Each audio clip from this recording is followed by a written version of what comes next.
Up next is Claire French. Claire is a senior engineer with Dublin City Council, and she's going to do a presentation on the city centre plan and suburban crossings.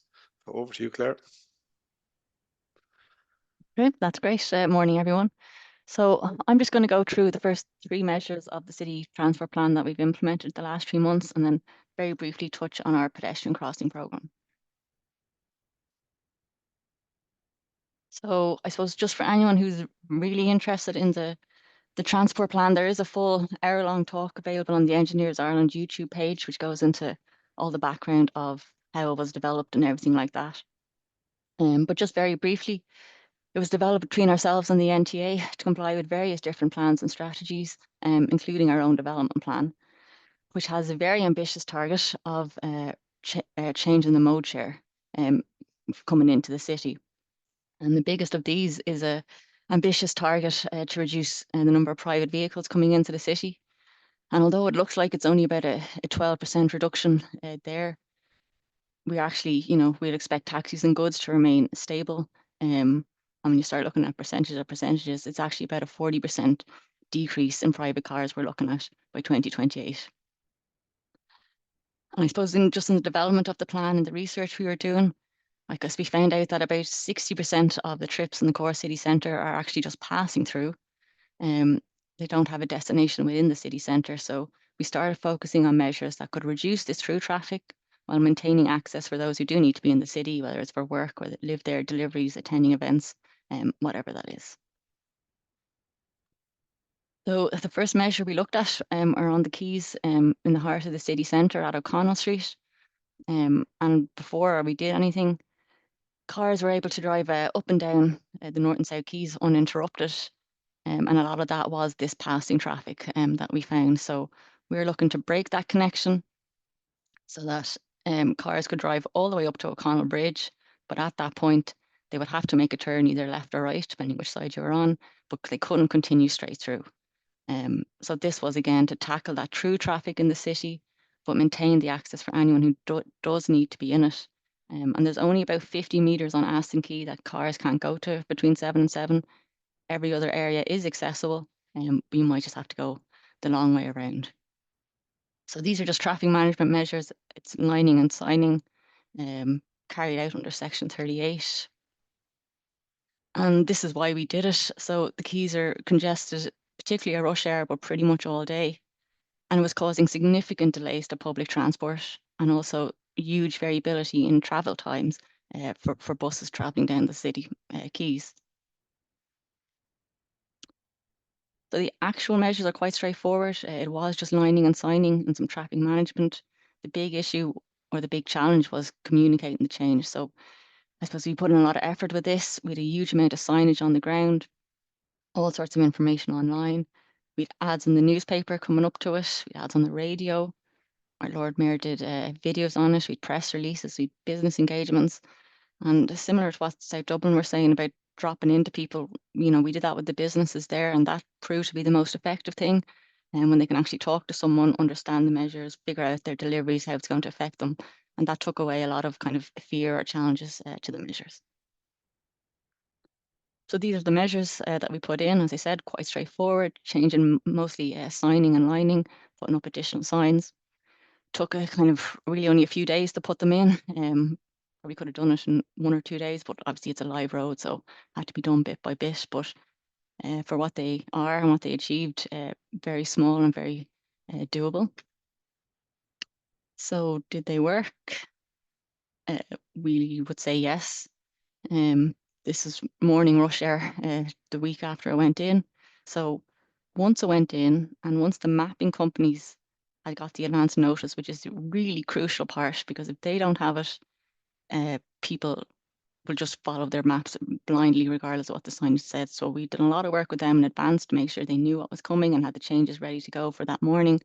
And then there was an immediate change on the date that went in, which was the 25th of August, 2024. So these are just some more images shown afterwards. The quays are very different. You could walk back and forth at your leisure most of the time now, but it's taken away that through traffic, made it much more pleasant for pedestrians and cyclists. And again, the big thing was the buses, so they're not getting caught up. They're able to pass each other out at stops and things like that without getting caught up in the general traffic. So this through traffic was what we were looking to reduce. These are just the number of cars before and after. It's not quite 100%, but it's about a 90% reduction, which works out about 6,000 less vehicles per day on the quays in the heart of the city centre. And since we put it in then over a year ago, that's 2.5 million less car trips in this area, which is a big win for that area. Public transport as well has seen a huge benefit. This is just an example of journey times from one route that travelled the quays. It's gone now, but we got before and after. And I suppose the biggest thing as well is the reduction in the journey times, which is significant when you, I suppose, add it up over the amount of buses that use the quays. Was the reliability, and that's been kind of the big win for Dublin Bus and other operators in terms of scheduling and in terms of passengers knowing that it's going to take X amount of minutes to travel this length of the quays, whereas before there was incredible variability on it. So our second measure then that we looked at doing was on Pier Street, which is a very hostile environment with 4 lanes of traffic. And to reduce, I suppose, some of the traffic on Pier Street, in order to allow us to do other things on Pier Street and reallocate the space for other modes and measures, we looked to remove one of the big turns onto the street, which was from Westland Row. So previously there was a bus lane that turned left onto Pier Street from Westland Row and a general traffic lane. So we looked to remove the general traffic lane and only allow public transport, buses, taxi, cyclists to turn left. So this one was a bigger, did involve civil works. Obviously the islands and everything had to be realigned, crossings had to be realigned, ducting, all that sort of stuff. So that took about 6 weeks to do.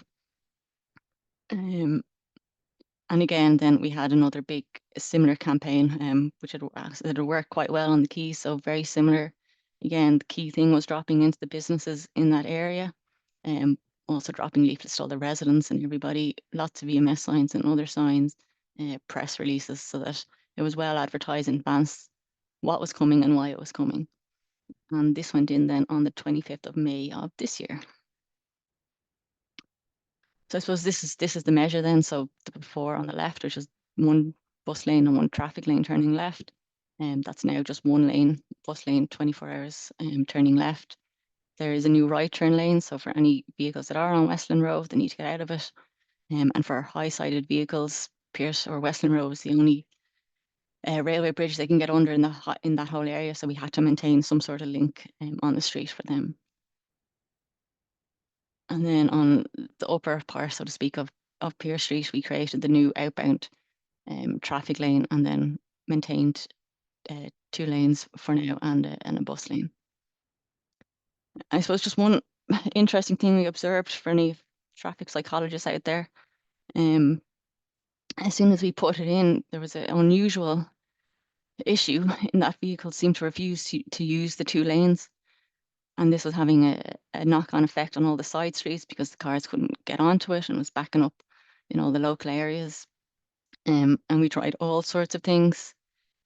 We made bespoke signs with flashing signs saying use all lanes. We went out with cones. We tried to push them left and they still turned into the outer lane. And we even, sent people down to try and push people into the 2 lanes. It did get better, but it's still not perfect. Now, about a kilometre down the road, that is the correct lane to be in if you're travelling to the north side, but we still can't quite figure out what happened there and why there's still a slight element of it to this day. But overall, it was a significant traffic change on a major junction. There were some issues the first few days, but the team, particularly the ITS team, they reacted really quickly. And they made a lot of changes in the wider network to signalling and things like that to help the whole area out. It did all settle down then after a couple of weeks, and it was fine during the summer. It worked very well, or it worked well this September, October, which I suppose was the real test for us then when the traffic levels returned. So that now that we've kind of seen that, we can now start looking at what opportunities there are on the street to improve it and to provide facilities for other modes. So our third measure then was making Parliament Street traffic free. So Parliament Street connects with Capel Street on the north side, which was made traffic free in 2022. And Parliament Street itself then had 2 lanes traveling southbound and a bus route on it. So I suppose more unusually, there'd been a lot of pressure on us to actually deliver this, especially by businesses on the street because they could see what was happening over the river on Capel Street. So we had to, I suppose, let Capel Street settle and make sure that everything worked there fine. And then rerouting of the bus just takes time as well. But once all that was done, then that left us free to move ahead with this one. So I suppose it was quite a clear case as to why this one should be done. Pedestrians are by a mile the biggest users on the street. They completely dominate it. Bikes are also pretty big users of it, and before we did anything, it was the biggest north to south route for bikes on all the Liffey bridges. So I expect that to have increased since. The car volumes had gone down over the last few years since the changes to Capel Street anyway. And there is a significant taxi movement on it, mainly at the weekends. But it's, as I said, it's a busy pedestrian street every day, particularly Friday, Saturday, but all throughout the week. And it's busy all day from 7 a.m. to about 9 o'clock at night. Up to kind of 1,800 pedestrians an hour on the street.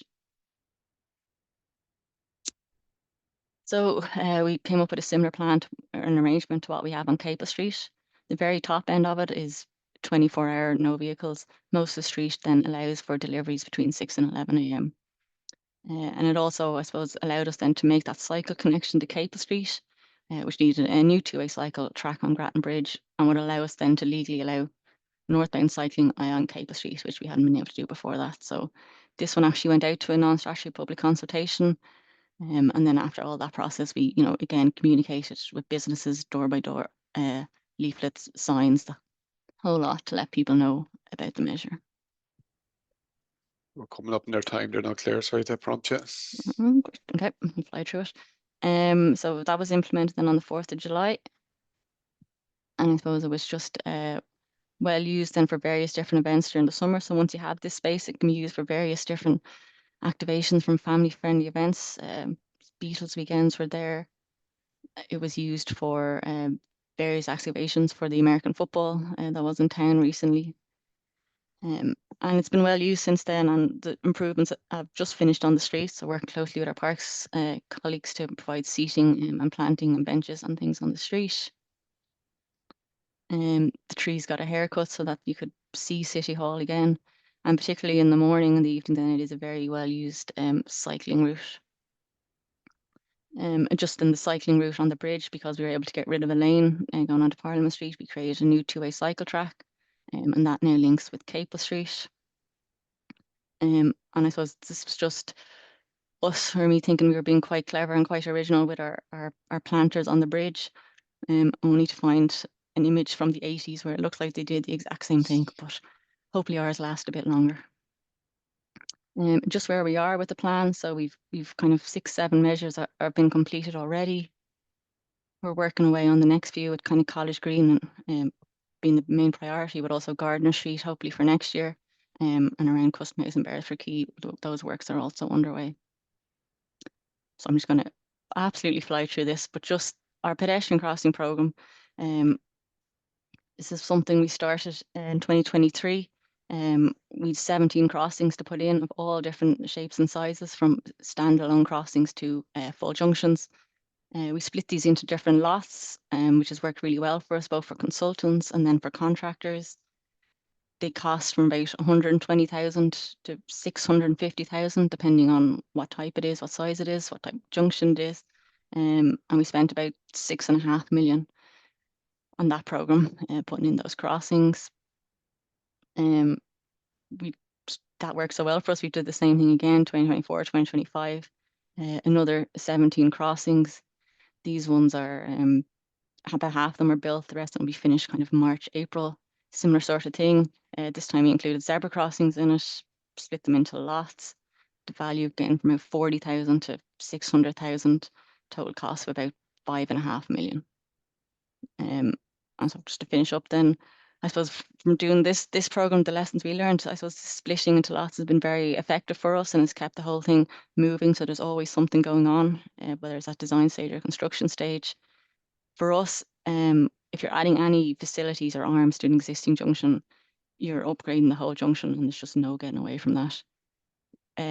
We've tried putting in the zebra crossings with the full ramps on it. They've ended up proving extremely expensive, nearly as expensive as the signalized crossing, and that's purely for the drainage costs and the now new connection costs that we have to pay in the 16-week timeline. So that's something we're reviewing and I'm going to probably start steering away from, but a very effective delivery of safety measures. The 25-26 program is underway, another 17 new crossings. And separately, our councillors have given us €1 million from the property tax budget to spend next year on separate crossings in the city centre or in the city. So we'll also work away on that. And that's me. That's great. Thanks very much for your presentation.